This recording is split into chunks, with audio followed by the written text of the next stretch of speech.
आपका best education of mathematics by S sir के YouTube channel पे आपका स्वागत है। हम आज हाई स्कूल के महत्वपूर्ण सवालों को एक बार फिर से लाए हैं और आने वाली परीक्षा 2026 के लिए वह सफलता का राज होगा, सफलता का कारण बनेगा। तो हम यहाँ त्रिकोणमिति के अनुप्रयोग से ऊंचाई और दूरी का एक क्वेश्चन आपके समकक्ष शेयर कर रहे हैं, जिनमें दिया है एक मंदिर की ऊंचाई 15 मीटर है। एक मंदिर की ऊंचाई जो बताया गया वो 15 मीटर है और मंदिर के शीर्ष से सड़क के दूसरी ओर भवन के शीर्ष का उन्नयन कोण, अर्थात हमें स्पष्ट हो गया कि वह भवन बहुमंजिली होगा और मंदिर से ऊंचा प्रश्न के मुताबिक दिख रहा है। अब मंदिर के शीर्ष से बताया गया, शीर्ष यहाँ है, शीर्ष से ध्यान दीजिए सीधा स्ट्रेट लाइन जाना चाहिए, स्ट्रेट लाइन, डॉट लाइन से हम आधार को बना दें और 30 डिग्री बताया गया है और वही भवन के पाद का अवनमन कोण, भवन के पाद का अवनमन कोण मान लिया जाएगा। जेन्युइन बात है ये अवनमन में आएगा जो 45 अंश बताया गया है। तो हमें सिद्ध करना है कि भवन की ऊंचाई, ध्यान दीजिए, भवन की ऊंचाई सिद्ध करना है 5 in bracket 3 plus √3 metre. Okay, तो आइए भवन की ऊंचाई को हम क्यों न h ही मान लें। आइए h मीटर इसको मान के छोड़ते हैं और मंदिर की ऊंचाई हमको प्रश्न में दे ही रखा है। फिगर हमारा ट्रेस हो चुका है और नामकरण हम करा देते हैं ABCDE ऐसा कुछ। तो अब आपको हम सजेस्ट करेंगे कि जो हमारा यहाँ 45 डिग्री अवनमन कोण है वही यहाँ के लिए एकांतर कोण बनाता नजर आएगा और हम यही कहेंगे ABD में, ट्रायंगल ABD में एक बार देखेंगे तो आपको tan 45 डिग्री लंब बटे आधार के अकॉर्डिंग, अगर यहाँ हम दूरी x मान लें तो 15 के अपान में AB अर्थात x बाई 1 tan 45 इज 1 होता है, तो 1 = 15 by x and conformally x is 15 metre. ऐसा हमें एक संबंध प्राप्त हुआ या वैल्यू प्राप्त हुआ जो एक्चुअली DE के बराबर भी होगा। निश्चित रूप से मानिए कि यह DE के बराबर भी होगा। और हम ये छोटी सी दूरी अगर जानना चाहते हैं, ये छोटी सी दूरी का अगर जो जिक्र करावें तो 15 मीटर पूरे हाइट से घटता हुआ नज़र आएगा निसंदेह। तो अब एक बार हम DEC की प्लानिंग में ट्रायंगल को देखेंगे। DEC में, DEC नहीं कर सकते हैं, देखिए वहाँ मैंने यस DECC अपसाइड। ओके। तो हम यहाँ tan 30 according tan 30 is equal to, फिर लंब बटे आधार का प्रोसेस आएगा तो h - 15 अपान आधार वैल्यू x है तो x मैंने ले ही लिया और 1/√3 is equal to h - 15 yes upon x and √3h -15 √3 according x के। लेकिन यहाँ जो हम x की वैल्यू प्राप्त कराए हैं वही वैल्यू अब यहाँ हम फिलअप कराने का प्रयास करेंगे। तो √3h इज इक्वल टू हम करा लें transfer to 15√3 and positive X value हम फिलअप ही करा लें। तो नतीजा क्या होगा, बिल्कुल √3h is equal to 15 common, तो अंदर हमें √3 + 1 नज़र आएगा, √3 + 1 नज़र आएगा। अब हमें कुछ करने की ज़रूरत नहीं है, यहाँ पर दोनों साइड में √3 का गुणा करा लेते हैं, सिंपल बात। तो √3 × √3 h is equal to 15√3 in bracket √3 + 1 and 3h is equal to 15√3 in bracket √3 + 1 and 3 cancel of 5 time and h is 5 in √3 multiply inside √3 × √3 is fresh 3 and √3 multiply is 1 is √3. So your h is 5 in bracket 3 + √3 metre, जो कि देख रहे हैं ये हमारा लक्ष्य था।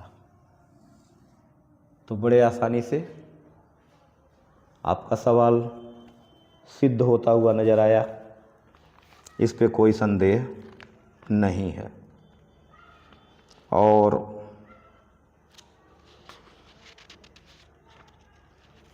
त्रिज्यखंड का क्षेत्रफल 6 नंबर के अकॉर्डिंग में रखा गया है और उसे भी हम बता देते हैं। क्वेश्चन को निगरानी में देखते रहेंगे और हम यहाँ समाधान कर देंगे। 21 सेंटीमीटर त्रिज्या वाले r = 21 cm दे दिए हैं और केंद्र पर 60 अंश का कोण अंतरित करता है, थीटा की वैल्यू 60 अंश दे दिए हैं और त्रिज्यखंड का क्षेत्रफल, त्रिज्यखंड का क्षेत्रफल हमें पता होना चाहिए, πr² theta upon 360 degree. Here r theta is given below 60 degree, so pi 22/7 multiply r² 21 multiply 21 and theta is 60 degree and divide 360, cancel off 6 time and 7 cancel off 3 time, 3 cancel off 2 time, 2 cancel off 11 time and calculate 11 multiply 21 and your result is 21 multiply 1 21 and 21 multiply 21 and 231 cm square is your area। जो हमारा त्रिज्यखंड, diagram बना देते हैं, ध्यान दीजिए, diagram बना देते हैं। ऐसा कुछ है, ऐसा कुछ है। यहाँ 60 डिग्री का एंगल है और 21 cm का रेडियस है और हमें इसी पार्ट का क्षेत्रफल बताना था और आसानी से इसको आपने देखा। कोई समस्या नहीं है, बहुत महत्वपूर्ण सवाल है। ऐसे सवाल अक्सर आपको मिलते रहते हैं।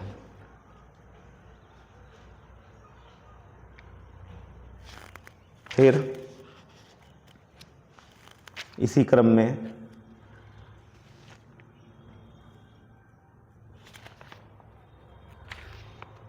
अच्छे अच्छे सवाल जो कि बार बार हमें सामने देखने को मिलता है हर साल परीक्षाओं में,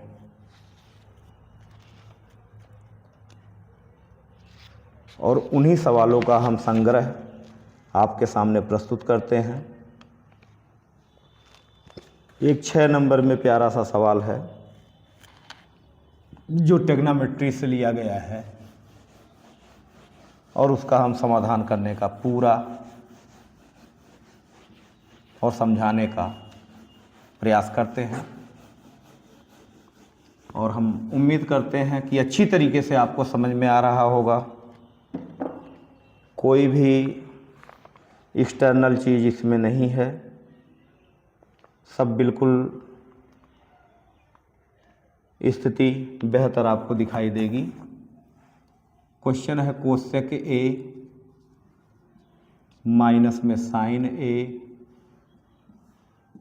और दूसरे ब्रैकेट में है sec A minus cos A equal to हमें दिखाने की ज़रूरत है 1/tan ए प्लस काट ए। सिंपल क्वेश्चन है।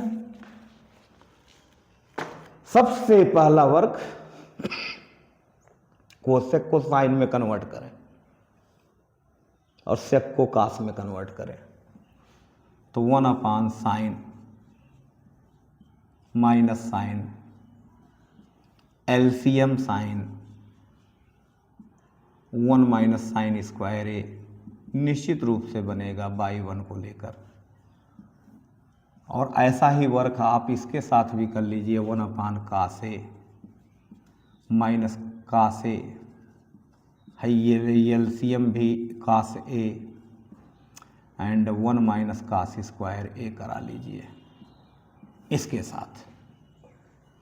अब निश्चित रूप से 1 माइनस साइन स्क्वायर ए हमको कास स्क्वायर ए देगा, चूँकि हमें पता होना चाहिए कि sine square A plus cos square A का मान 1 होता है। ओके, तो cos square A upon sine A in multiply 1 minus cos square A sine square A and upon cos ए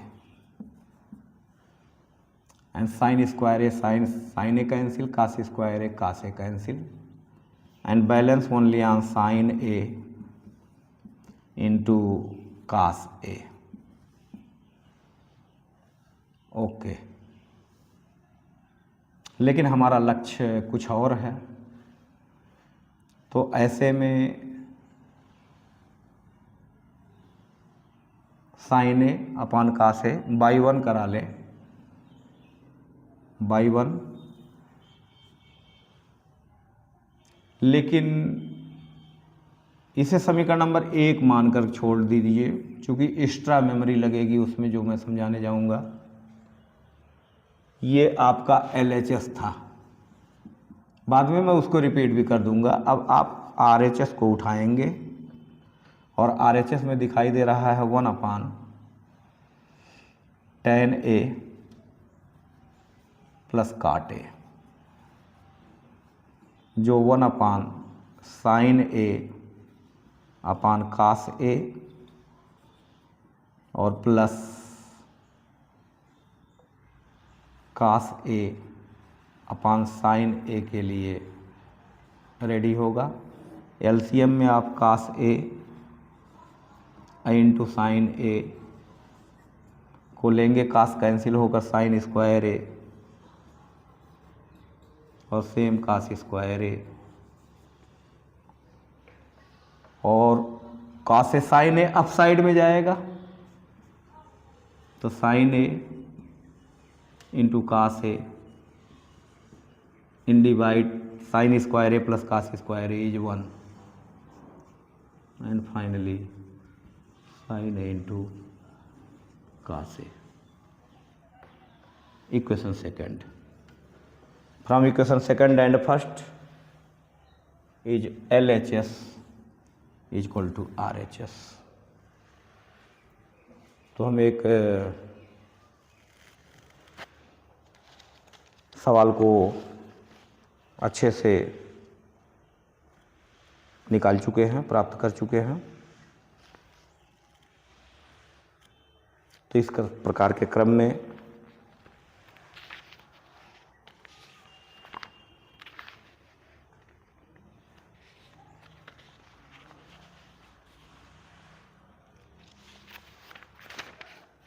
महत्वपूर्ण सवाल है।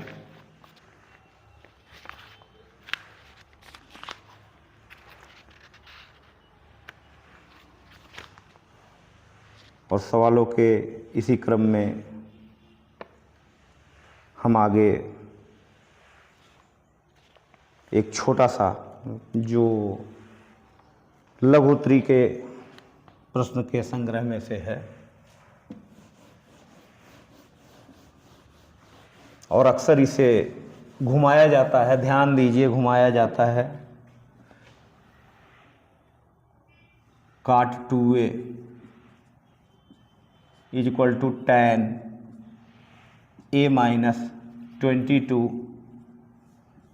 जहाँ 2a को न्यून कोण कहा गया है। 2a जो हमारा है वो न्यून कोण है, न्यून कोण अर्थात 90 से कम है। तो हम यहाँ काम करा सकते हैं चतुर्थांश की एक्टिविटी, क्योंकि हमसे सवाल किया गया है ए की वैल्यू क्या होगी, ये इज क्वेश्चन मार्क। तो आप चतुर्थांश का काम कर लीजिए। चतुर्थांश के कार्य में हम tan 90 minus 2a, cot 2a को 90 माइनस 2a का रूल दे सकते हैं और tan a माइनस 22। अब tan से tan न्यूट्रल होने के लिए राजी है, तो हम एंगल का तुलना कर लें जो a माइनस 22 के रूप में दिखाई देगा। और tan यहाँ 2a को, tan नहीं 2a को उस साइड में अगर भेजते हैं तो हमें 3a दिखाई देगा, और जबकि 22 को इस साइड में लाते हैं तो 90 पॉजिटिव 22 होगा। और 3a की वैल्यू हमें गुडविल में 112 दिखाई देगा। यस, निश्चित रूप से। तो जो एंगल ए है वह बाई 3, जो 3 के क्रम में जाएगा। फिर भी मेरे हाथ 3 त्रिका 9 2 11 मिला जुला करके गुडविल में चौके 12 जा रहे हैं। ध्यान दीजिए, सवाल कुछ इसी क्रम में था।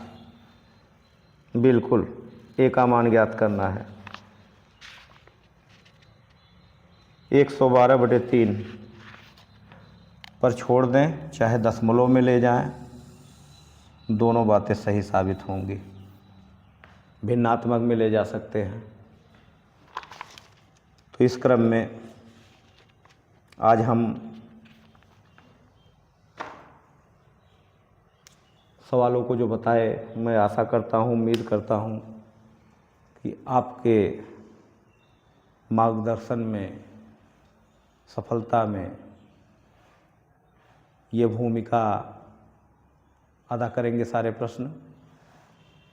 और आपकी अच्छी तैयारी ही आपके सफलता का राज होता है। तो वीडियो हमारी समझ में आई है, अच्छी लगी है तो शेयर करें, लाइक करें, सब्सक्राइब करें। धन्यवाद।